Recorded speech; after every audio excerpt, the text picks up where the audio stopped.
itu terasa. Jadi tatapan mata itu ya, tatapan yang penuh dengan persahabatan, dengan penuh pengertian, dan tidak ada penghakiman, tidak ada justifikasi. Yakin deh, mata itu akan menghadirkan sebuah getaran-getaran, vibrasi yang kemudian kita menjadi sangat mudah untuk memahami dan menerima keadaan seseorang. Beda kan dengan mata yang penuh kecurigaan, penghakiman. Nah kebanyakan kan mata yang seperti itu, kalau di tingkat itu matanya masih penuh kecurigaan dan penghakiman, saya yakin untuk senyum di bibir pun berat itu. Berat. Makanya lihat spiritual seseorang itu nggak usah berapa ribu rakaat satu malam tahajudnya. Lihat saja senyumnya. Kalau senyum sudah naik ke mata, itu sudah jadi vibrasi, itu sudah luar biasa. Makanya tatapan yang penuh dengan persahabatan biasanya juga menimbulkan persahabatan yang sangat luar biasa. Baik, kembali lagi pada ayat yang tadi. Qul ya ayyuhal kafirun. Katakanlah, hai orang-orang yang tertutup. Ini yang dihaikan siapa? Semua yang tertutup. Yang merasa benar sendiri, yang merasa hebat sendiri, yang merasa sudah sampai pada Tuhan, yang merasa sudah tahu Tuhan, yang sudah merasa paling ma'rifatullah, yang merasa sudah paling mengenal, itu yang dihaikan. Kalau gitu jumlah manusia yang dihaikan di ayat ini banyak apa sedikit? Banyak. Dan lucunya kalau kita merasa hebat sendiri, seakan-akan kita tidak dihaikan loh. Jangan-jangan ini hai buat kita juga, karena kita masih tertutup. Tertutup untuk menerima nasihat orang lain, tertutup untuk menerima perbedaan, tertutup untuk menerima pendapat dari orang lain. Biasanya kan orang yang egonya tinggi, itu tertutup, apalagi merasa paling benar. Pernah suatu saat saya berdiskusi dengan seseorang, mohon maaf ya, ini egonya ego tinggi nih, karena merasa paling pintar. Sederhana pertanyaan saya, menurut Anda Allah itu jauh apa dekat? Jawabannya, dekat sekali. Bahkan Allah lebih dekat daripada urat leher kita. Yes, pintar dia tahu ayatnya. Pertanyaan saya berikutnya, rumah Allah di mana?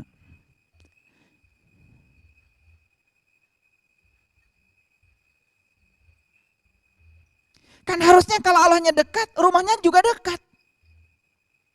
Bagaimana dengan yang di Mekah? Itu juga rumah Allah. Itu dimensi syariat namanya. Makanya ada dimensi syariat, dimensi hakikat, dimensi tarikat, dimensi ma'rifat. Disitulah ada tingkatan-tingkatan. Makanya kalau kita baru mengetahui dimensi syariat, jangan dulu merasa puas. Ada dimensi lain, dimensi tarikat, dimensi hakikat, dimensi ma'rifat. Bahkan dimensi syariat, ada syariatnya syariat, ada syariatnya tarikat, ada syariatnya hakikat, ada syariatnya ma'rifat.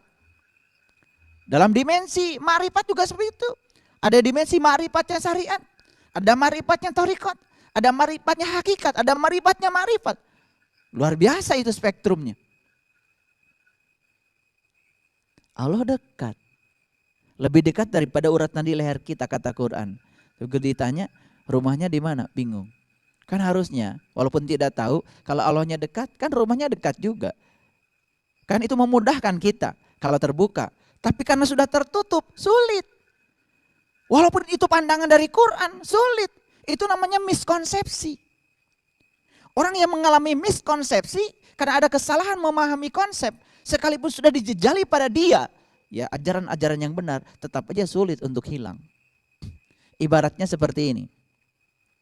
Kalau ada kucing masuk ke rumah kita, masuk ke kamar.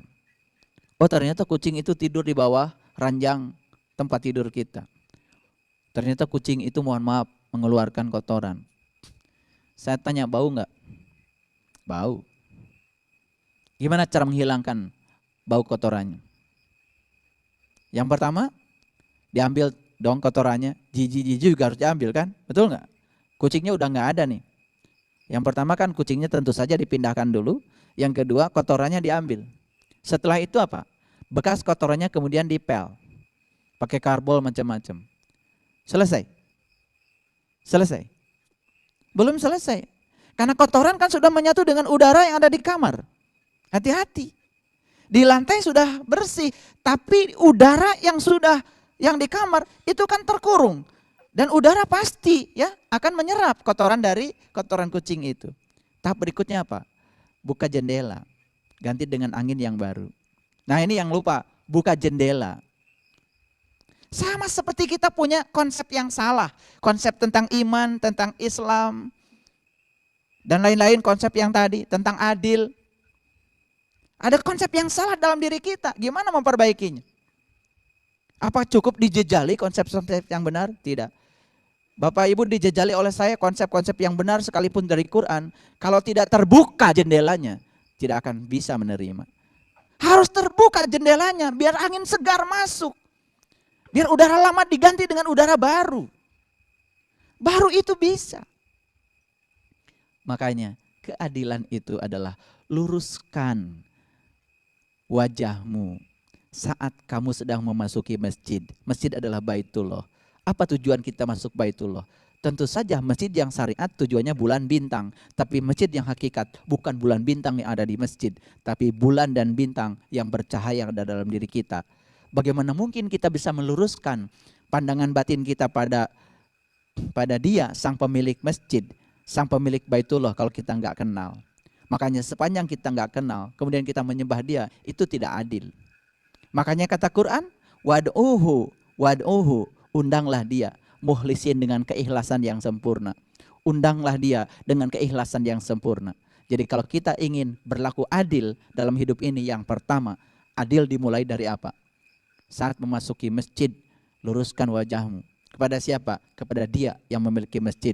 Karena itu adalah sumber segala keadilan. Kalau kita bisa menyerap sumber keadilan dari dia, insya Allah kita pun akan hidup dengan penuh keadilan. Bukan keadilan yang diperjualbelikan.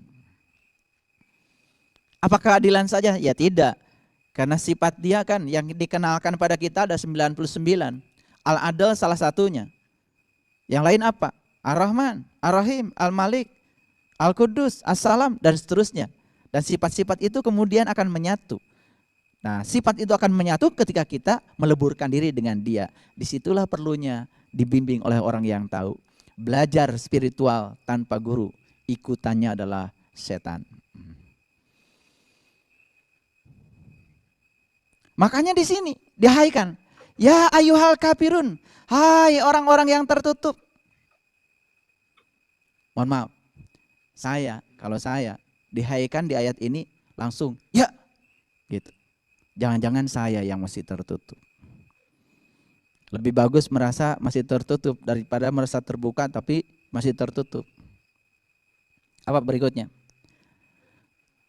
La a'budu ma ta'budun. Aku tidak menyembah apa yang kamu sembah. Aku tidak menyembah apa yang kamu sembah.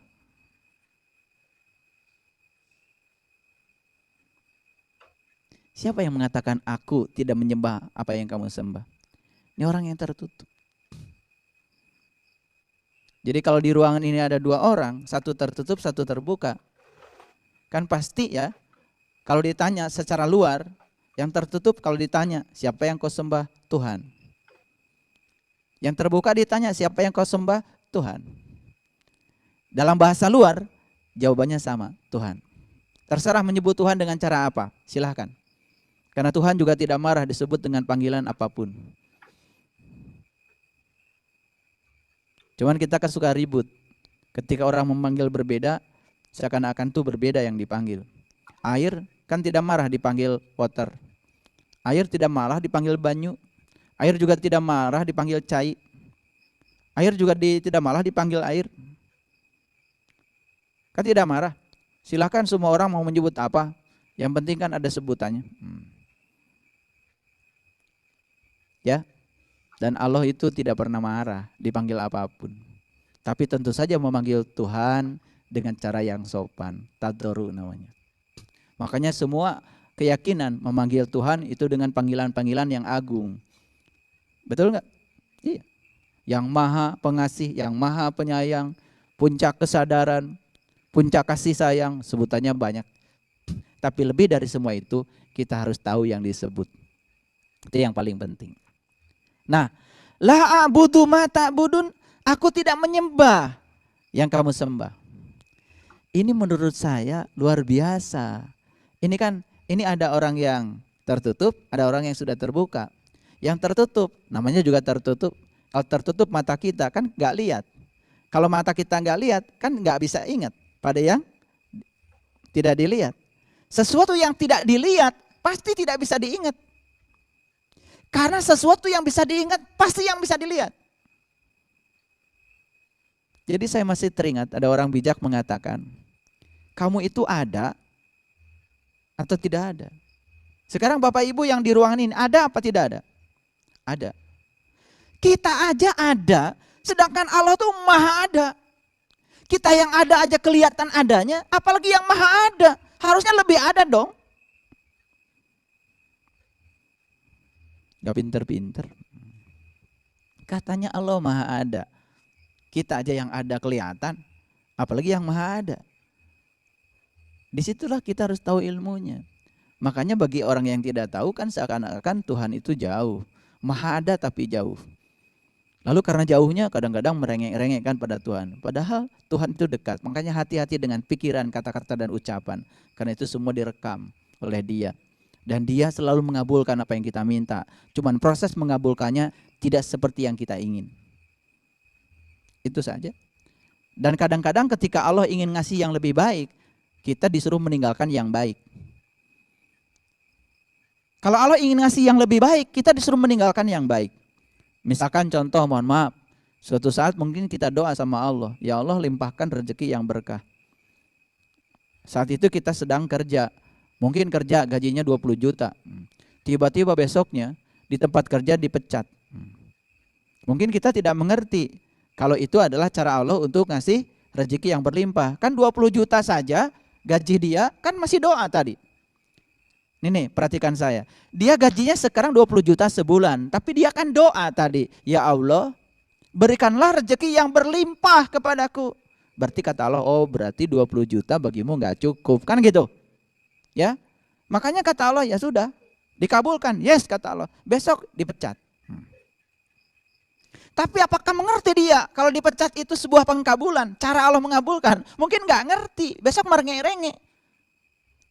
Padahal harusnya kalau sudah 20 juta, ya Allah berikanlah kepadaku kemampuan untuk bersyukur. Kan gitu harusnya. Kan gitu. Ya setelah dipecat kan bingung. Setelah dibingung kan stres. Setelah stres mungkin bikin usaha. Setelah bikin usaha ternyata kaya. Gajinya sekarang bukan 20 juta sebulan. 200 juta sebulan. Dan kalau tidak dipecat tidak ada yang 200 juta itu. Betul nggak? Kan tidak mungkin ganti usaha. Nah yang baik sedang diganti yang lebih baik. Itu namanya perubahan. Kadang-kadang Allah itu melepaskan kita, menyuruh kita melepaskan yang baik. Untuk apa? Diganti dengan yang lebih baik. Cuman kadang-kadang kita nggak ngerti. Kata siapa Allah tidak mengabulkan doa kita? Ya Allah, kadang-kadang kita kan suka cari doa-doa yang mustajab ya. Karena kan nggak ngerti. Padahal Allah itu selalu mengabulkan. Di Quran dikatakan, siapa saja yang meminta kepadaku pasti aku akan kabulkan. Proses mengabulkannya itu yang berbeda dimensi dengan pikiran kita. Baik. Kul ya ayyuhal kafirun, hai orang-orang yang tertutup. Siapa yang dihaikan? Yang tertutup. Siapa saja? Ya terserah. Kita merasa dihaikan apa tidak? Kalau merasa dihaikan, yes, itu bagus.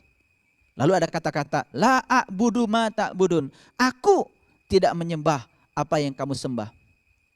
Jadi kalau aku ini belum menyembah yang kamu sembah, itu gara-gara aku masih tertutup. Harusnya aku menyembah yang kamu sembah. Kan gitu. Berikutnya apa? Wala antum abiduna ma'abud. Dan kamu bukan penyembah yang aku sembah. Aku tidak menyembah yang kamu sembah. Kamu juga bukan penyembah yang aku sembah. Berarti masih ada perbedaan dong. Menyebut Tuhan yang sama, tetapi kenyataan yang disembah lain-lain. Oke, sekarang saya tanya. Ada orang keluar dari rumah ibadah. 1000 orang deh. Tanya masing-masing, siapa yang kalian sembah tadi? Pasti jawabannya Tuhan. Betul? Tapi kalau ditanya, yang kamu ingat tadi ketika di rumah sembahyang, di tempat ibadah apa? Mungkin ada yang ingat perhiasan. Betul nggak? Ada yang ingat jahitan. Ada yang ingat piring berantakan. ada yang ingat, kan macam-macam. Padahal di Quran dikatakan, apa yang kamu ingat, itulah yang kamu sembah.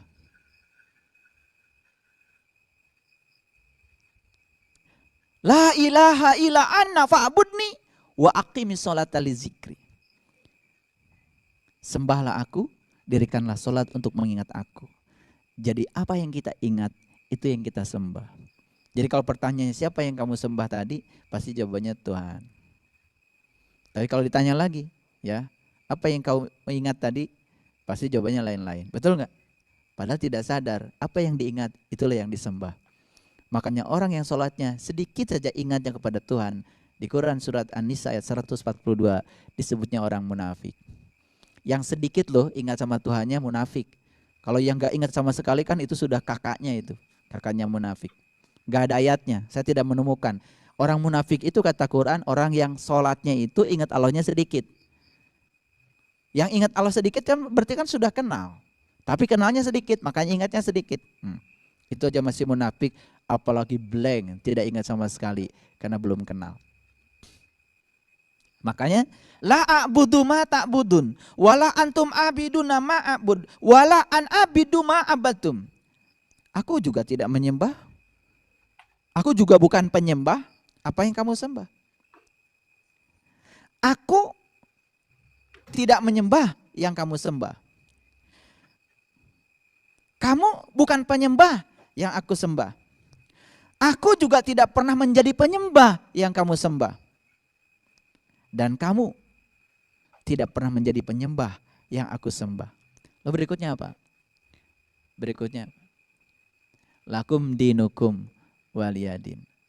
Kalau ditanya, apa sih agamamu? Pasti sama nama agamanya. Betul nggak?